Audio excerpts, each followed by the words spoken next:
Lady Jamandi Aldori's Manor, outskirts of Restov Bravoy, early warning, 2nd of Desnas, 4710 AR. Dorgon Thwackhammer, Callum Gleesong, Brina Firestarter, Ruby Morel, and Kirini Skycrusher had arrived at Lady Jamandi's Manor the previous day. After a fancy meal and access to amenities that do not come with adventuring outdoors, they were all looking forward to a good night's sleep. Alas, it was short-lived as the sound of bars came crashing down on each window, followed by a loud piercing scream to awake them all. A man wielding 2 daggers covered in leather armor and belts barged into Dorgon and Callum's room, hoping to catch them sleeping, but the alarm had them both awake. Callum reacted first. With a flick of his wrist, he blasted the intruder with eldritch magic. Dorgon knocked the intruder to the ground, then slammed the door repeatedly on his head to knock him out. "Dorgon," Callum said to get his attention, "don't forget your nighttime armor. Beards and boxers is no chain shirt." Dorgon quickly grabbed his armor and shield from under the bed. In the ladies' room, Brina ran out of the room ready to heal the person that had screamed, but she was immediately stabbed in the ribs by another ambushing intruder. She pulled back to heal her own wound as Ruby moved into the doorway, bonking the assassin on the head with her staff, then watched his skin turn to ash from her necrotic spores. 3 more assassins stepped out of the rooms from across the hall. They rushed at Brina and Ruby, but 2 arrows flew over Ruby's shoulder, finding both targets for a double headshot. The last assassin thrust his daggers at Brina, but she deflected the strikes with her shield. She retaliated with her mace with a satisfying clunk against her attacker's head. "Bonk!" Brina exclaimed, still flustered and angry from the first ambusher. "You get what you deserve, you cowardly wretch!" Kirini emerged from the room with rope in hand, and quickly tied up the survivor to be interrogated later. She then proceeded to take 5 daggers off the survivor's person. She thought she may have to fight close range inside the manor, so it was better to be armed. Dorgon ran across the hall and saw that fellow adventurers from the hero's feast had been slain in their sleep. He gave a silent prayer to the Forge Father. "Black Tear Gang," Callum remarked, noticing the black tear tattoos on all the attackers. "We won't get anything from him. They're all hired killers. They keep their mouths shut tight." Ruby moved towards the staircase as she noticed smoke. She broke the silence. "I think the house is on fire on the 2nd floor. We should move towards the Great Hall, quickly." "Form up," Dorgon responded, facing the double doors leading back to the Great Hall. Brina rushed beside him. Together they pushed open the doors to the Water Garden. It resembled a tropical paradise found in the Mwangi Expanse, but they saw bloody footsteps covering the bridge and many more colorful flowers trampled. As they inched forward, they heard Lindsay's high-pitched scream once again. The doors then burst open. She was running from a half-giant, her clothes slashed, covered in blood. The half-giant was only a step behind her, swinging their fists wildly towards the ground. He had black ink in his eyes, obscuring his vision, but one strike caught Lindsay, sending her towards the water. Despite not being in his full armor, Dorgon charged forward with his shield and warhammer in hand, preparing to absorb any blow, giving Lindsay cover. Brina quickly ran towards Lindsay to heal her as Ruby, Callum, and Kirini pelted the intruder from afar. A heavy fist came down on Dorgon's shield. His dwarven sturdiness maintained his guard, allowing him to counterattack, leveling a holy smite from the Forge Father to fell his enemy. Brina held Lindsay as she regained consciousness. "Oh my god, Lindsay, I was so scared for you." Lindsay coughed up some blood. "And I'm so happy I ran into you. But there are more attackers. Just down the hall, another giant. Please, help my friends." Lindsay gasped for more air. Ruby walked forward and bent down beside them. "Head back into the room and watch our captive, Lindsay. He's tied up. Give him this so he doesn't die." She conjured a bunch of good berries into her hand and gave 2 of them to Lindsay. Dorgon moved up to the busted double doors and saw attackers move into adjacent rooms. He then heard them loading their crossbows. "Covering fire!" he barked as he raised his shield and hugged the wall. Arrows and eldritch blasts flew over his right shoulder. A thunderous sound erupted from the room the attackers ran into. Both their bodies were flung into the hall. Dorgon and Ruby rushed forward to incapacitate them, as a pale gnome with sparse purple hair walked out of the same room. Kirini recognized the gnome from the hero's feast. The breakable one. I bet he was cowering in the corner. "Au contraire, my muscly friend. I'm the one saving lives. They took a nasty beating from the giant." Tartushu then cleaned his overly fancy coat with magic before walking towards the party. I am always on the lookout for any mercenaries who excel at protecting their superiors. So please, take this token of gratitude. He took a ring off his finger and tossed it to Kirini. Tertuccio then looked at Ruby. You druid, if you have any good berries left, these three will need it. It's better to save these healing potions I have for those still standing. Tertuccio motioned to the room he exited. Valerie, Harem, and Jathal were all unconscious, with various bruises and cuts. Ruby stared daggers at Tertuccio, who seemed oblivious to her reaction. She had never met someone who deserved to be eaten alive by her necrotic fungi, but Tertuccio was pretty close. She moved forward to give each of the adventurers a good berry to make sure they were not dying. Feeling equally miffed and ready to put Tertuccio out of his misery, Kirini tossed the ring to Brina, who also seemed unaware of her companion's current mood. Aw, thanks, Kirini girl. Always nice to give extra protection to the front line. Am I right? She winked and gave Kirini a big smile. Where's the other half-giant? Callum asked. It doesn't matter, Ruby said, storming out of the room, heading to the next set of double doors that Dorgon had his ear against.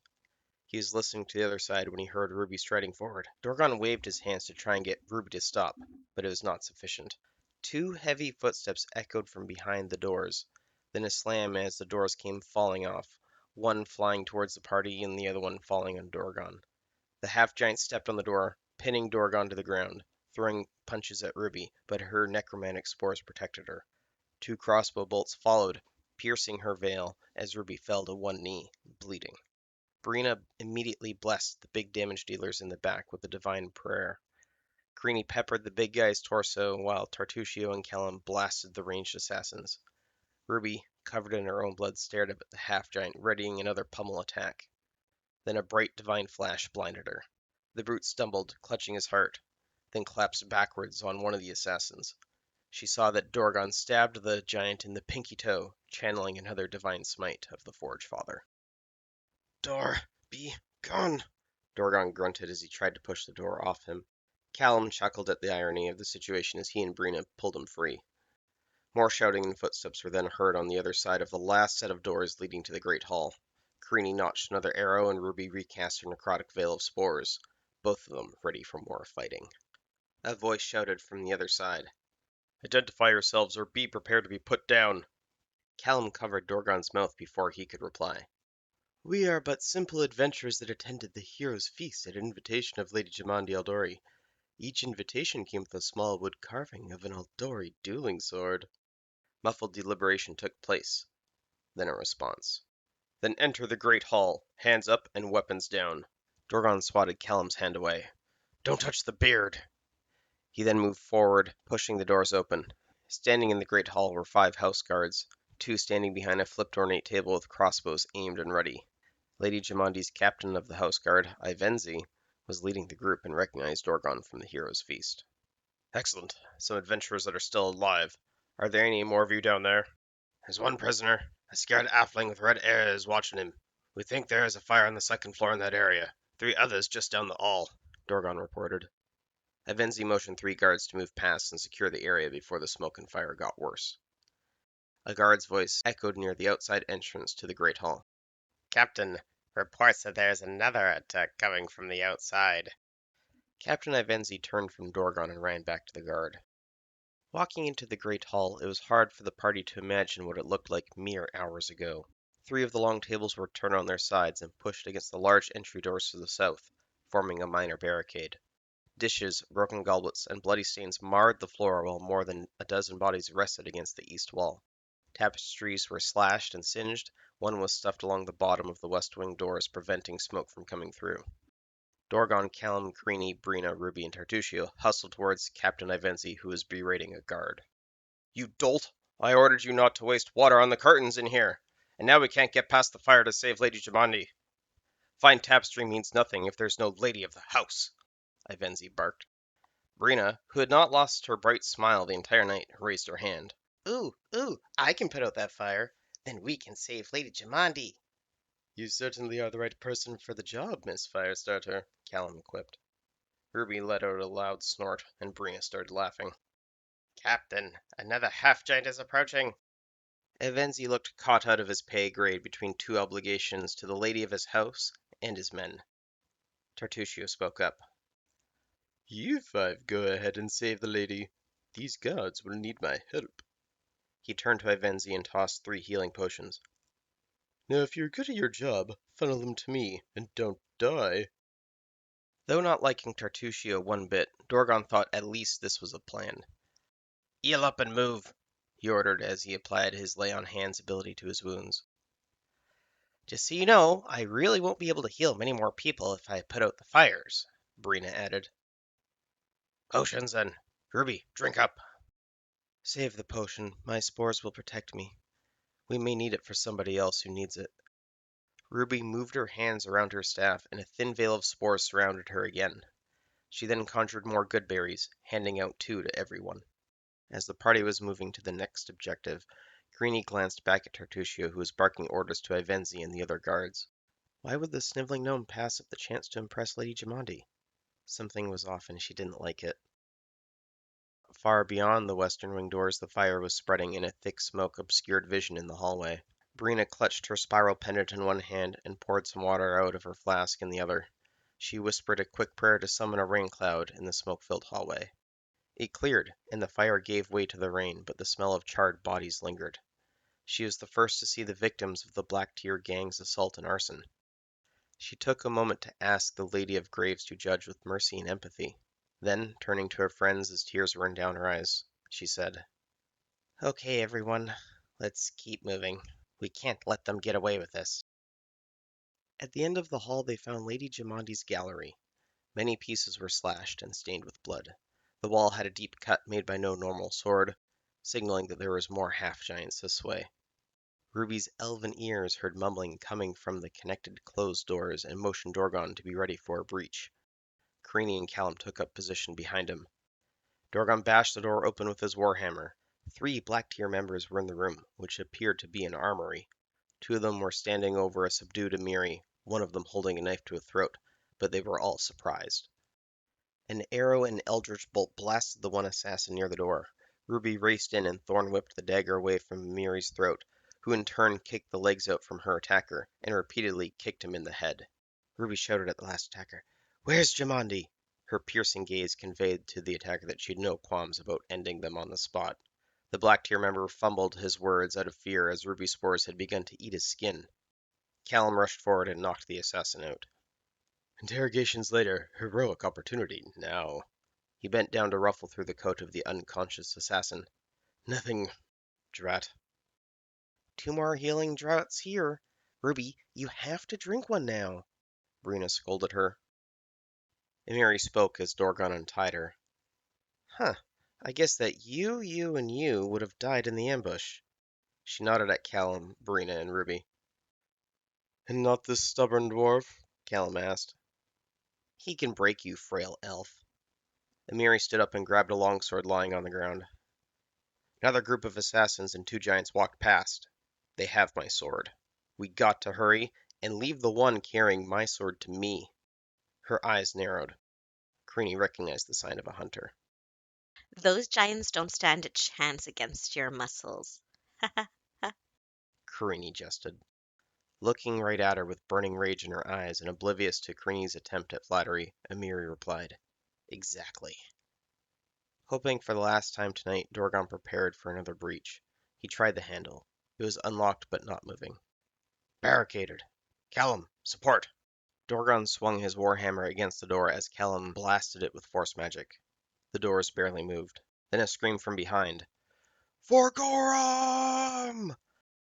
Emiri rushed forward, shoulder-checking the door, breaking down the barricade with ease as chaos broke loose.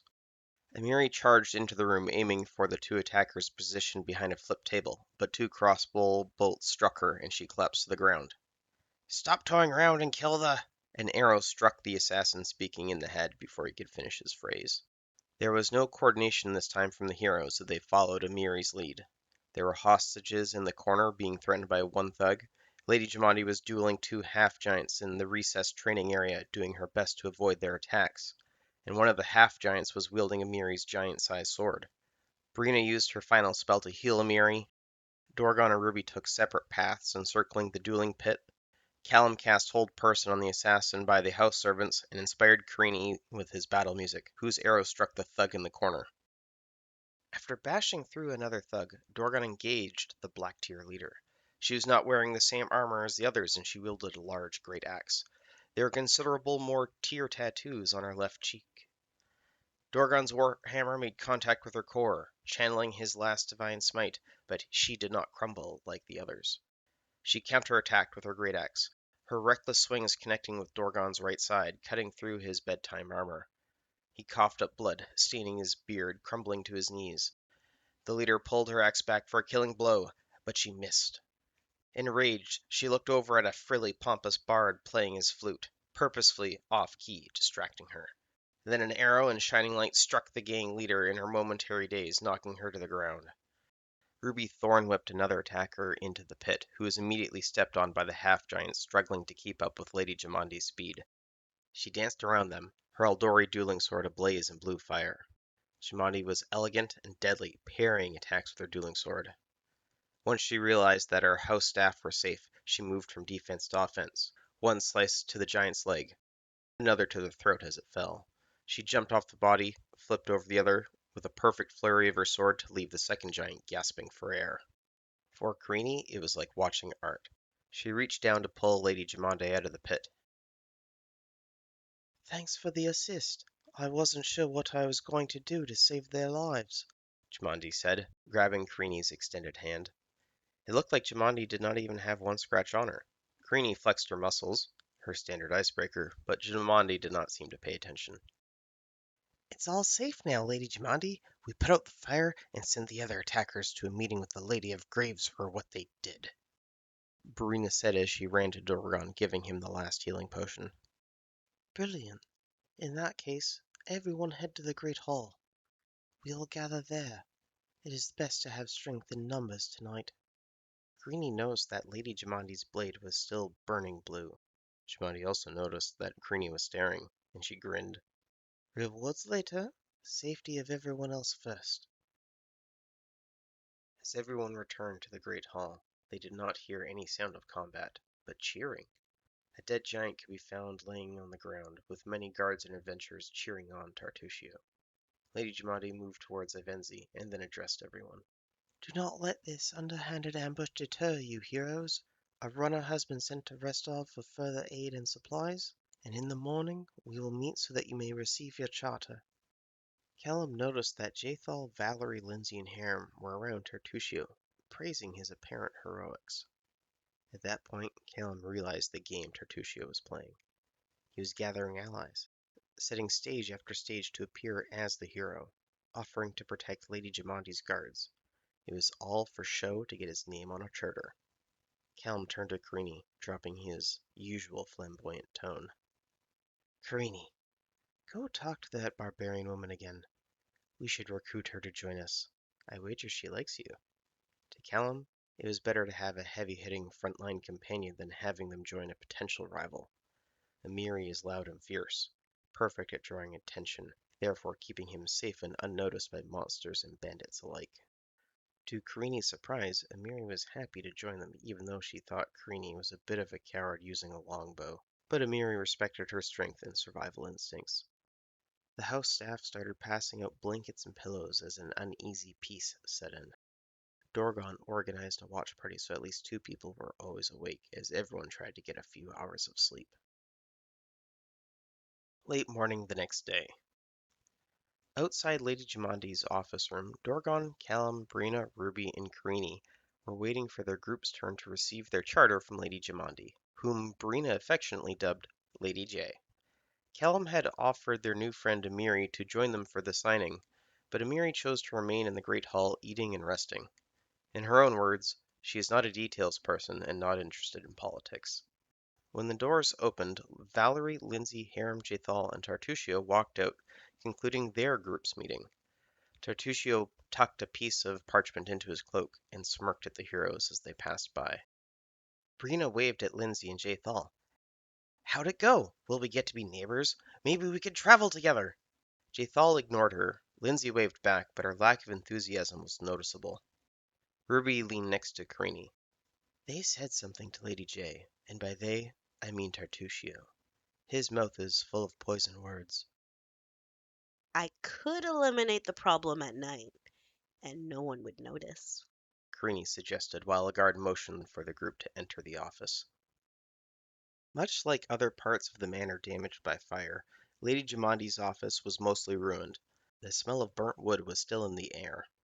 Her staff had worked hard throughout the night to decorate the best they could, for Lady J wanted each group of heroes to feel like they were being welcomed and respected.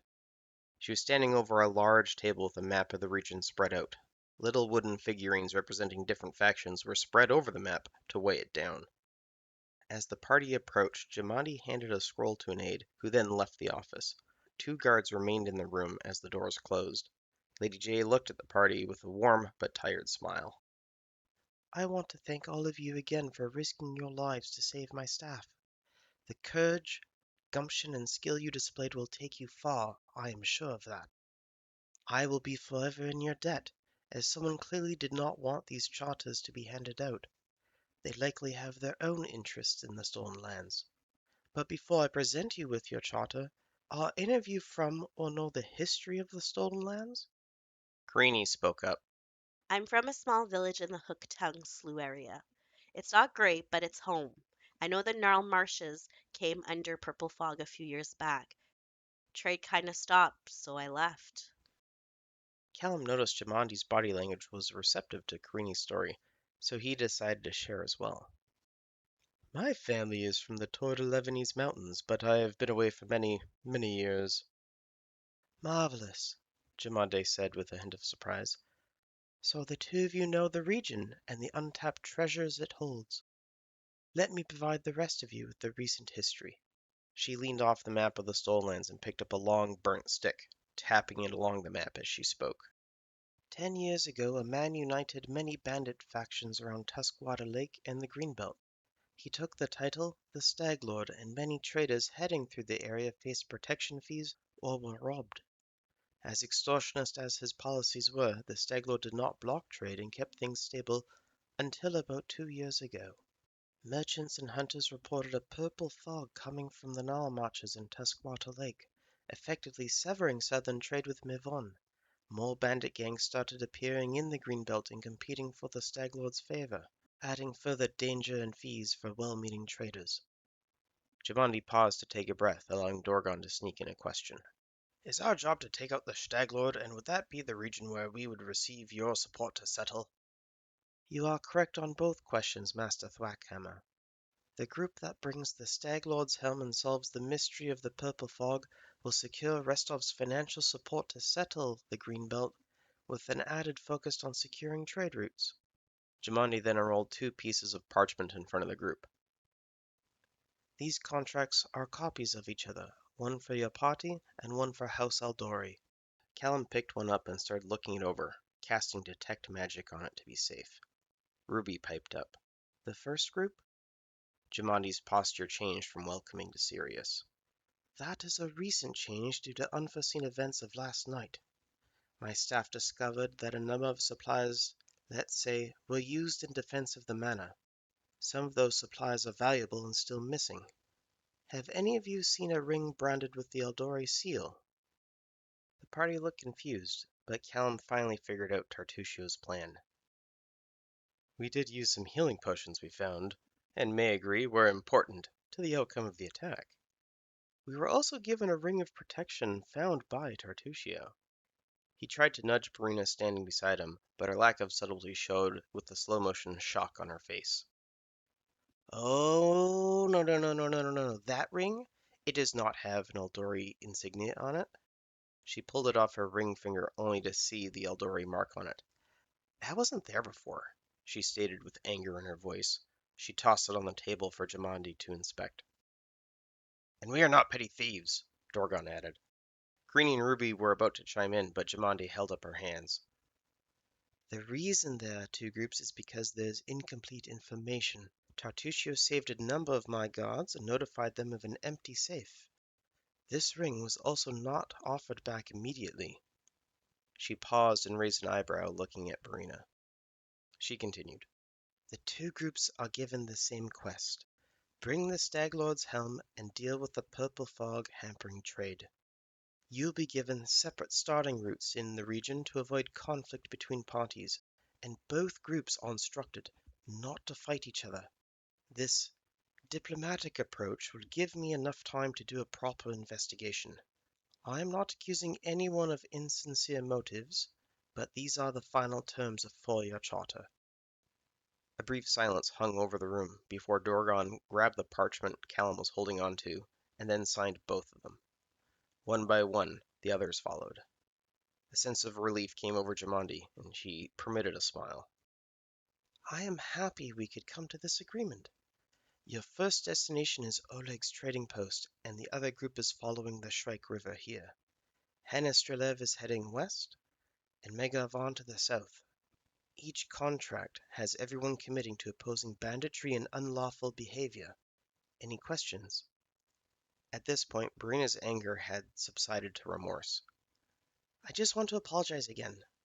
I forgot about the ring and it did not have an Eldori seal when I was handed it by Tartusio. Jemani seemed to accept her apology and looked her in the eyes. Thank you. She then motioned to the door. If you have no more questions, I'm sure you will want to get your supplies in Restov before you set out on your quest. Heading out of Lady J's office, they stopped by the Great Hall to pick up Amiri, who was cleaning her sword. They were all at various levels of frustration when Ruby broke the awkward silence. Well, good news. We have no money for supplies, so we can leave right away. We are all out of trail mix already, Dorgon asked. Ruby then picked off a mushroom growing on her staff and gave it to Dorgon for a snack. Thank you. He was clearly not happy at the thought of eating good berries and mushrooms for many days. Greenie patted him on the shoulder. Don't worry, I know many excellent monster meals, like my mom's famous monster casserole. Greenie started licking her lips instinctively at the thought of home-cooked meals again, as the party started their long walk to Oleg's trading post. End of session. Hi everyone, I am the Architect and welcome to the second GM recap. This session was a lot of fun for my players. There was lots of combat, many RP moments showcasing different personalities while they traversed the Eldori Manor, and it concluded with them receiving their contract and learning more about the region they'd be adventuring in. After the hero's feast in the previous session, my players were most keen on asking Amiri to join their party for two reasons. One, because they liked her personality the most, and also that their party mimicked some of the companions' builds. So Lindsay and Callum are bards, Brina and Harem are clerics, and I converted Jathal to a paladin, which Dorgon is already a paladin, so that probably influenced some of their decision making. But they did enjoy talking to Amiri the most, and I had planned the last encounter to have the NPC they wanted to ally with have a moment to showcase their abilities, but not involve them too much to dominate the scene. In the last battle, Dorgon became our first character to go down to death saves as the gang leader crit him and was about to kill him, but Callum saved him with a quick silvery barb spell. My players also enjoyed talking to Lady Jamandi at the end of the session because they wanted to get to know the quest giver a bit more compared to being just a figure at the head table that invited them on this place. They didn't ask a lot of questions of her, and so they took her stated intentions at face value. This was likely because they forgot that Tertutio had given them a ring that was secretly hidden the Eldori seal. It caused the rivalry with Tartusio to be a driving factor in their exploration next chapter, which is a lot of fun. Anyways, I hope you all enjoyed this session. The grand exploration that Kingmaker is known for starts next time.